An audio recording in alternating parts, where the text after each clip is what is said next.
What's going on, guys? It is Michael, and here we are in the gym with a workout.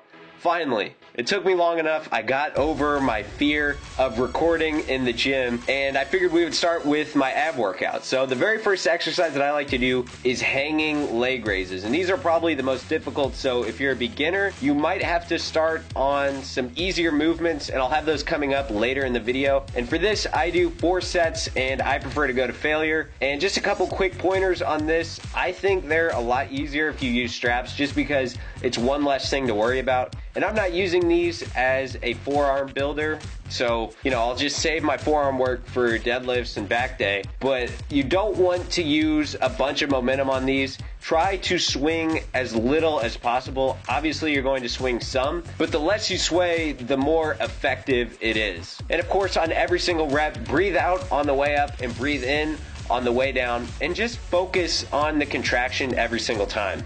And moving on to the second exercise, this is another leg raise, but as you guys can see, it's on a decline bench, and I'm grabbing the little foot things above my head just so it's a little bit easier. And this is a movement that you should do if you can't do the hanging leg raises, so you can master these and work your way up. And after you get the hang of it without a weight, what you can do is add a dumbbell in between your feet. And here's a clip of me getting ready to do the same exact thing, but just with a 5-pound dumbbell in between my feet. And of course, you gotta put the iPhone off to the side, and watch this right here.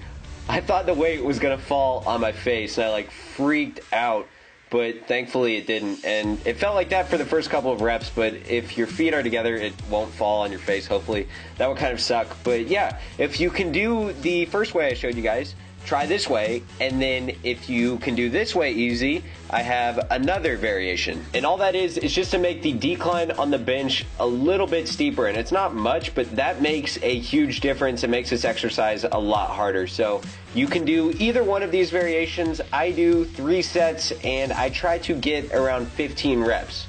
And my personal favorite is to use the dumbbell. I think this is a little bit too steep, and I don't get that same contraction. But there's 3 options for your decline leg raises, and you guys can just pick whatever one works best for you. There's all different levels of beginners, advanced, station, and do favorite ab exercise of mine, and this is one where you really want to feel it. You don't really need to do the whole stack, even though you can, but when you do a lot of weight, the tension really goes off of your abs. So you might start pulling with your arms and using your lats and your back. So keep the weight a little bit lighter and just focus on that contraction every single time.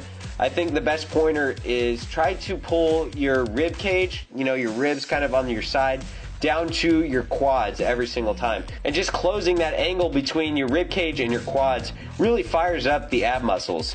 And here's the very last exercise that I do. I'm not even sure what to call it. I guess oblique twist, but I take a PVC pipe. My gym has one of those, or you could use a barbell, I guess, and just sit up straight and twist from side to side. And again, breathe out when you start your twist, and then breathe back in as you're coming back to facing forward. And I do 2 sets of 30 on these, 30 each side. So 1, 1, 2, 2. And really this is just a finisher movement, and I think it really hits nicely. For this work,